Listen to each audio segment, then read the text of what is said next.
భారత communist party CPI party మహాసభల సందర్భంగా 24 మహాసభల సందర్భంగా మరి రాష్ట్ర వ్యాప్తంగా జిల్లా వ్యాప్తంగా జరుగుతున్నటువంటి మహాసభలు మరి ఈరోజు ఈ మహాసభలకి ముఖ్య అంశాలు వచ్చేసి మాకి మరి 3 సంవత్సరాలుగా జరిగే ఆనవాయితీ ప్రకారం జరుగుతున్నాయి. ఈ ఆనవాయితీ భాగంలోనే మరి పట్టణ కార్యదర్శులు మండల కార్యదర్శులు ఎన్నుకుంటారు. ఈ ఎన్నుకునే పద్ధతిలోనే ఈరోజు మరి పట్టణ కార్యదర్శి రాజుని ఈ మహాసభలో ఎన్నుకోవడం జరిగింది. అదేవిధంగా మండల కార్యదర్శిని కూడా రామదాస్ గారిని ఎన్నుకోవడం జరిగింది. మరి ఈ స్ఫూర్తితో మరిన్ని ఉద్యమాలన్నీ కూడా మరి ముందుకు తీసుకురావాల్సిన అవసరం మా పైన ఎంతైనా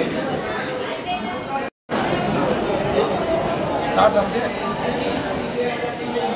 ఈరోజు గుత్తి పట్టణంలో మరి పట్టణ మండల 24వ మహాసభలు ఘనంగా నిర్వహించుకోవడం జరిగింది. ఇక్కడ తీర్మానించడంలో మరి 3 సంవత్సరాల కాలంలో సమస్యలపైన పోరాటానికి శ్రీకారం చుట్టాం. అర్హులైన వారందరికీ ఇళ్ల స్థలాలు ఇవ్వాలని, మరి గుత్తి పట్టణంలో ప్రతి ఇంటికి తాగునీరు అందివ్వాలని, అర్హులైన వారందరికీ కూడా ఇంటి నిర్మాణానికి 5 లక్షలు ఇవ్వాలని, మరి సూపర్ 6 పథకాలు ప్రతి ఒక్క అర్హులకి అందాలని, అదే రోడ్లో చూస్తే ఎక్కడ పడితే అక్కడ గుంతలు పడ్డాయి, వాటిని కూడా వెంటనే మరమ్మత్తు చేయించాలా, మరి నాసిరకం కాకోకుండా నాణ్యమైన మరమ్మతులు చేయించాలా మొదలగు సమస్యలపైన ఈ మహాసభలో తీర్మానించుకోవడం జరిగింది. భవిష్యత్తులో మరి ప్రజలను సమీకరించి రైతాంగ సమస్యలపైన, వ్యవసాయ కార్మిక సమస్యలపైన, నిరుద్యోగ సమస్యలపైన, మొదలగు మహిళా సమస్యలపైన పెద్ద ఎత్తున ఉద్యమాలు చేయడానికి ఇక్కడ ఈ మహాసభలో తీర్మానం చేసుకోవడం జరిగింది. పార్టీ సిపిఐ మండల 24వ మహాసభలు నిర్వహించుకోవడం జరిగినది.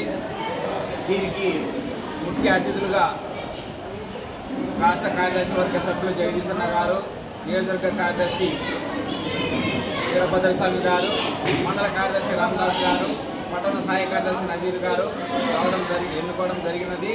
కాబట్టి ఖచ్చితంగా భారత కమ్యూనిస్టు పార్టీ ఏది సమస్య వచ్చినా ఏది వచ్చినా ప్రజల తరఫున పోరాడతాం, ఖచ్చితంగా పోరాటం చేస్తామని, అదే విధంగా ఇళ్ల స్థలాల కోసం అర్జీలు ఇచ్చాము.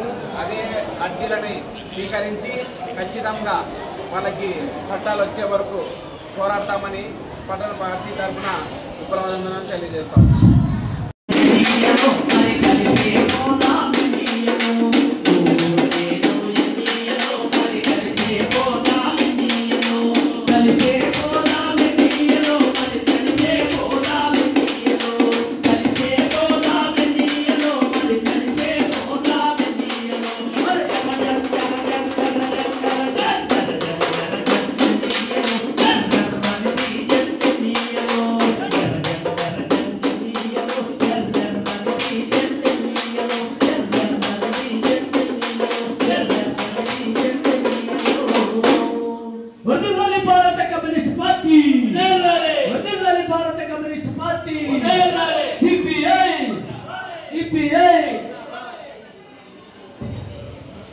మరి ప్రజానాట్య మండలి కళాకారులకి విప్లవానందనాలు తెలియజేస్తూ